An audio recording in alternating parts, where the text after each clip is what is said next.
Shalom saudaraku, kita bersyukur kepada Tuhan apabila hari ini kita boleh sampai di bulan Agustus, bulan kemerdekaan dalam situasi kondisi yang Tuhan percayakan hari ini. Nah, sepanjang bulan Agustus ini kita akan belajar bersama-sama harga sebuah kemerdekaan. Ini topik besar kita dan hari ini kita mau renungkan bersama-sama apa makna kemerdekaan Kristen itu. Roma pasal 6 ayat yang ke-18. Roma 6 ayat 18, kamu telah dimerdekakan dari dosa dan menjadi hamba kebenaran. Mari sebelumnya kita akan siapkan hati kita akan berdoa. Tuhan Allah kami yang Maha Kasih, kami siapkan hati kami sebagai tanah-tanah yang subur, yang siap Engkau taburi dengan benih firman-Mu. Berbicaralah Tuhan, kami siap menikmati firman-Mu dan boleh menjadikan firman-Mu sebagai bagian dari kehidupan kami. Di dalam nama Tuhan Yesus Kristus, kami serahkan doa kami ini. Haleluya, amin. Saudaraku, hari ini kita belajar tentang makna. Apa sih maknanya kemerdekaan itu? Ya, dari sisi pengertian, dalam bahasa asli kata merdeka ditulis dengan dua kata. Yang pertama adalah eleuteros. Eleuteros ini berarti tidak terikat pada kewajiban. Jadi dia bebas dan tidak menjadi budak dari siapapun. Dia bebas dari dari beban hukum Taurat, seperti yang dituliskan dari 1 Korintus pasal yang ke-7 ayat 21.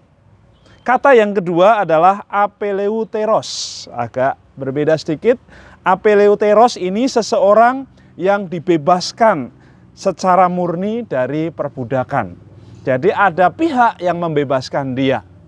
Ini kemerdekaan berkaitan dengan kehidupan kekristenan. Di teks kita, dalam satu bagian dua macam perhambaan, Rasul Paulus kepada jemaat Tuhan pada waktu itu berkata bahwa kalau saudara tidak menjadi hamba Tuhan, hambanya Allah, maka saudara menjadi hambanya kuasa kegelapan.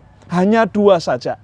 Dan ketika saudara sudah bebas dari hamba kejahatan, hamba kegelapan, saudara dibawa oleh Tuhan menjadi hamba-hambanya Allah. Hamba yang sudah merdeka. Makanya Yesus menjadi jaminan dari kemerdekaan Kristen kita. Pagi hari ini kita akan belajar bersama-sama ada 5 kunci dari kemerdekaan Kristen kita.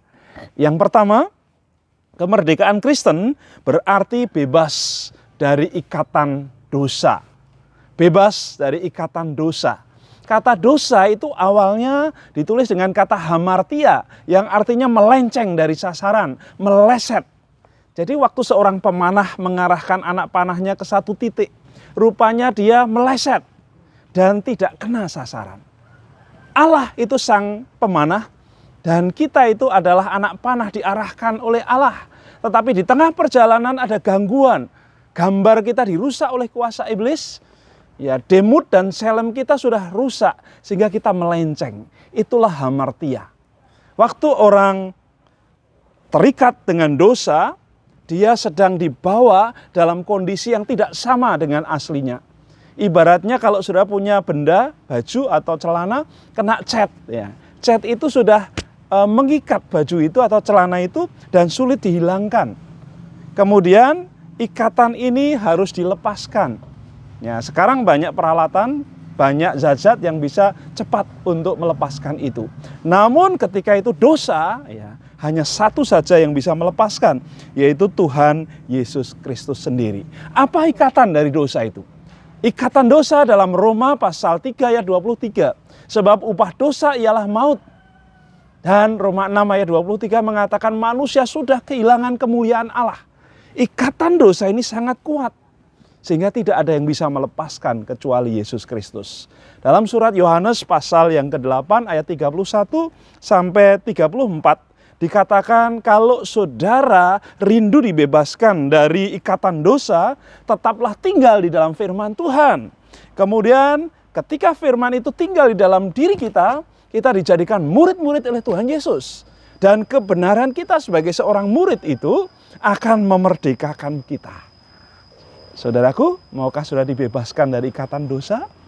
Kunci yang pertama, makna kemerdekaan Kristen adalah bebas dari ikatan dosa. Yang kedua, yaitu bebas dari mencurigai Tuhan. Apa maksudnya?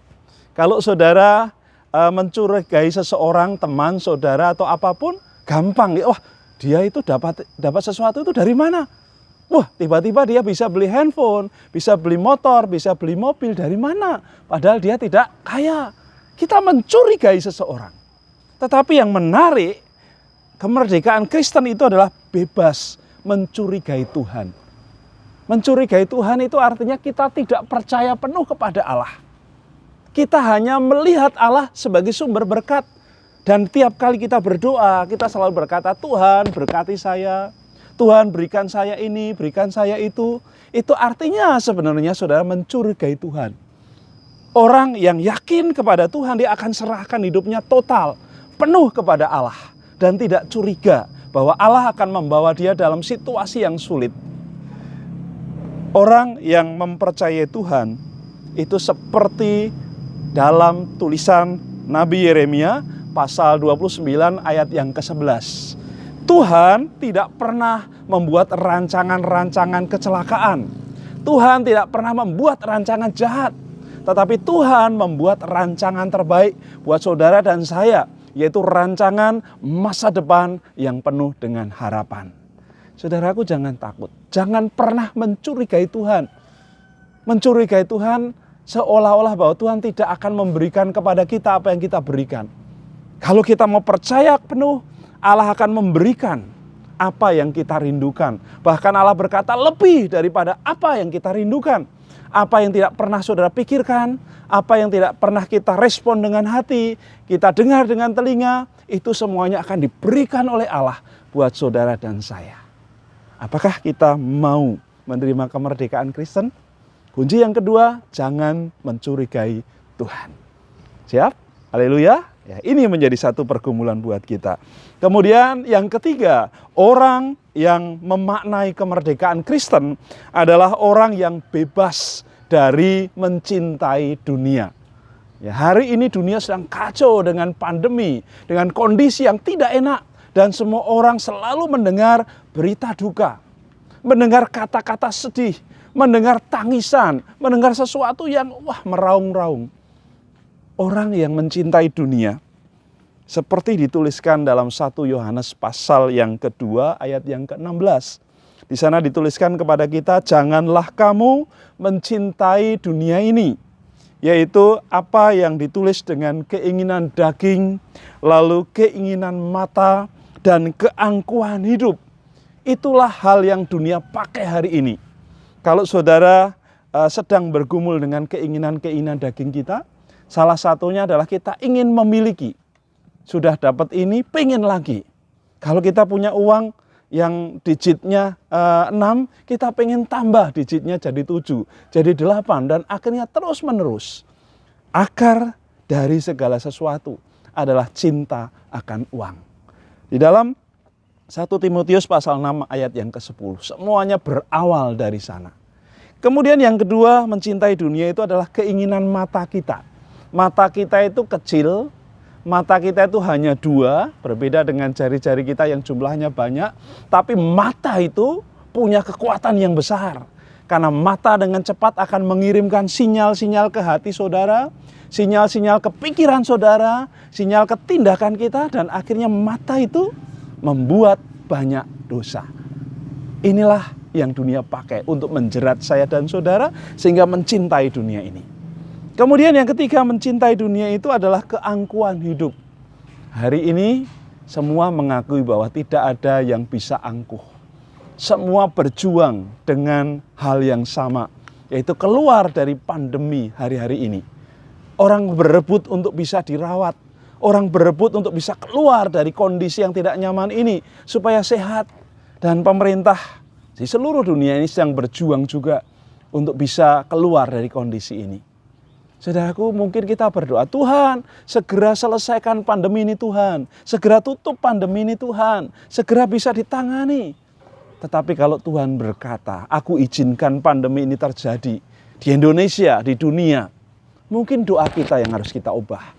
Tuhan, berikan kami kekuatan, berikan kami kesehatan, berikan kami hikmat dari Tuhan. Supaya ketika kami menghadapi situasi yang tidak enak, bahkan ketika kematian itu datang, kami tidak akan menyalahkan Tuhan. Kami tidak akan menyalahkan orang lain, tidak akan menyalahkan medis, tidak akan menyalahkan pemerintah. Karena Allah memang percayakan itu. Jadi ukurannya bukan sembuh atau sakit, bukan kaya atau miskin, tetapi ukurannya adalah ketika saudara masih bisa bersyukur, melihat segala sesuatu walaupun itu tidak enak. Bahkan ketika kematian memisahkan saudara dengan orang yang dicintai. Ketika kita bisa bersyukur, itulah mujizat yang besar yang Allah kerjakan dalam hidup saudara dan saya. Makna yang ketiga, orang yang merdeka adalah orang yang bebas dari mencintai dunia ini. Maukah saudara bebas dari kondisi dunia ini? 3 hal tadi. Keinginan daging, keinginan mata, dan keangkuhan hidup. Yang keempat, orang yang memaknai kemerdekaan Kristen adalah orang yang siap menjadi murid Kristus yang sejati. Kata murid berbeda dengan dunia pendidikan. Karena Yesus tidak memakai kata student atau follower. Ya. Tapi Yesus memakai kata disciples yang artinya orang-orang yang taat, orang-orang yang disiplin kepada Allah. Apapun yang Allah perintahkan, orang itu hanya berkata, siap Tuhan, saya akan menjalankan. Kalau dia seorang follower atau pengikut, dia akan melihat, untung nggak saya ya jadi followernya, jadi pengikutnya. Banyak nggak ya followernya? Kalau sedikit saya mundur saja. Makanya Yesus tidak pakai kata follower. Kemudian Yesus juga tidak pakai kata student. Karena student itu selalu ada patokan, ukurannya yaitu nilai. Kalau itu huruf berarti ada A, B, C, D, E mungkin ya. Tapi kalau angka itu bisa dari 5, 6, 7, 8, 9, 10. Yesus tidak pernah pakai itu. Tetapi Yesus memakai disciples yang artinya orang-orang taat. Itulah saudara dan saya. Menjadi orang yang merdeka secara Kristen adalah orang yang siap disiplin bersama dengan Tuhan. Di dalam Markus pasal 8 ayat yang ke-34 ada 3 cara kita menjadi murid Tuhan Yesus. Ayat itu berkata kita harus menyangkal diri kita, kemudian kita harus memikul salib kita, dan kita mengikut Tuhan Yesus Kristus. Kata menyangkal diri adalah aparnesasto, yang berarti kita tidak lagi mengakui kondisi kita. Kita tinggalkan yang lama, yang buruk. Dan kita berkata, aku mau menyerahkan hidupku sepenuhnya. Biar Tuhan yang bentuk jadi apapun. Yang kedua di sana dikatakan adalah memikul salib. Memikul salib ini bukan salibnya seperti Tuhan Yesus yang dibawa dari satu kota di Yerusalem sampai ke Bukit Golgota, bukan. Salib itu adalah kelemahan-kelemahan saudara. Salib itu adalah keterbatasan-keterbatasan saudara. Salib itu membuat kita jadi tidak nyaman dalam hidup ini. Paulus mengatakan, aku pingin melayani Tuhan. Aku pingin total. Tetapi ternyata Tuhan memberikan aku duri dalam daging. Kalau aku mulai giat bekerja, aku sakit. Kalau aku mulai pingin melayani lebih jauh lagi, ada keterbatasan. Itulah salib yang harus dipikul. Saudara, salib yang Tuhan percayakan kepada saudara dan saya itu berbeda. Bobotnya berbeda, beratnya berbeda, kondisinya berbeda. Tapi Allah berkata, kamu harus pikul salibmu setiap hari. Ini yang berat. Kata setiap hari itu harus kita terus lakukan. Jangan sampai kita lalai. Kemudian yang ketiga di sana dikatakan sangkal diri, memikul salib dan mengikut Yesus. Mengikut Yesus itu artinya kita ngikut kemanapun Tuhan Yesus pergi. Ngikut kemanapun Tuhan Yesus, apa yang dia lakukan kita ikuti. Dari dia bangun, berdoa, lalu mulai persiapan pelayanan sampai pelayanan berjalan kemanapun. Bahkan Yesus berkata serigala punya liang. Burung di udara punya sangkar. Punya sesuatu. Tapi anak manusia untuk meletakkan kepalanya saja dia tidak punya. Itulah yang diikuti oleh murid-murid. Tetapi tidak sampai 3 tahun Allah membayar lunas. Mereka menjadi orang-orang yang luar biasa, diterima oleh siapapun, dan mereka punya tempat-tempat yang istimewa. Walaupun mereka harus bayar harga dengan kematian, tapi Allah berkata, itu sudah lebih dari cukup. More than enough. Tuhan mau rindukan kita berjalan dalam langkah-langkahnya. Yang terakhir, yang kelima, merdeka secara Kristen, maknanya adalah fokus kepada Tuhan. Kata fokus itu, kalau saudara punya kamera, ya, punya handphone, ya, kalau sudah mulai atur secara manual, itu ada pilihan fokus. Kita harus demikian rupa mencermati titik mana yang kita inginkan. Dan di situ kita mulai tekan dan atur. Ini fokus saya. Dalam kehidupan kita, kerohanian kita pun, kita punya fokus-fokus. Saat kita kanak-kanak, fokus kita pendidikan. Saat kita remaja, mungkin fokus kita mulai pacar. Saat kita mulai berkeluarga, fokus kita mulai rumah, pekerjaan, karir, dan yang lain. Tapi Tuhan berkata itu terlalu dangkal, itu terlalu sederhana. Fokuslah kepada Tuhan, karena Tuhan sang pemberi itu semua. Hari ini Tuhan katakan apa yang harus kita fokuskan adalah keselamatan kita. Itu harus sudah fokus dan pegang. Jangan sampai keselamatan sudah tergantikan dengan orang, dengan pasangan, dengan pacar, dengan pekerjaan, dengan tawaran-tawaran yang luar biasa. Tapi peganglah keselamatan itu sampai Tuhan menjemput kita. Bahkan sampai Tuhan berkata, aku sudah lihat imanmu, aku sudah lihat pekerjaanmu, aku sudah lihat apa yang kamu sudah hasilkan. Semuanya indah dan kamu orang yang oke. Sudah kusediakan mahkota untuk kamu. Rumah yang abadi Tuhan sediakan. Dan Allah menghentikan langkah kita dan mengajak kita pulang. Keselamatan itu harus kita jaga sampai seperti itu. Yang kedua adalah taat sepenuhnya kepada rencana dan kehendak Allah. Rencana Allah itu kadang-kadang sulit dipahami. Tetapi rencana Allah itu pada akhirnya sampai kepada nilai-nilai kekal. Dan ketika kita setia dalam rencana Allah ini, perjalanan kita itu indah. Seperti orang yang diayun-ayun. Orang yang diayun ketika didorong ya rasanya senang sekali. Ketika ditarik harus tahan hati. Dan itu ya Tuhan berkata, waduh luar biasa, itu sedep-sedep rasanya deg-degan gitu ya. Tuhan rindukan kita berjalan dalam kehendak-Nya. Satu ayat yang terakhir, Filipi pasal 1, ayat yang ke-21 dan 22. Dikatakan seperti ini, Filipi pasal 1, ayat 21 sampai 22. Karena bagiku hidup adalah Kristus dan mati adalah keuntungan. Tetapi aku harus hidup di dunia ini, itu berarti bagiku bekerja memberi buah. Jadi mana yang harus kupilih? Aku tidak tahu. Rasul Paulus berkata, baginya hidup itu adalah Kristus dan mati adalah keuntungan. Kalau dia hidup, apa yang dia cari? Harta, rumah, pangkat, semua dia sudah punya. Dan dia berkata, kalau aku hidup, aku ingin hidup buat Kristus. Dan aku ingin memberi buah, memberi hasil, memberi yang nampak dan dampak itu luar biasa. Tapi kalau aku mati dalam cara yang tidak enak pun, aku beruntung. Karena Tuhan sudah siapkan semuanya. Bahkan jemput aku dengan transportasi yang terbaiknya. Saudara, maukah saudara memaknai kemerdekaan Kristen kita?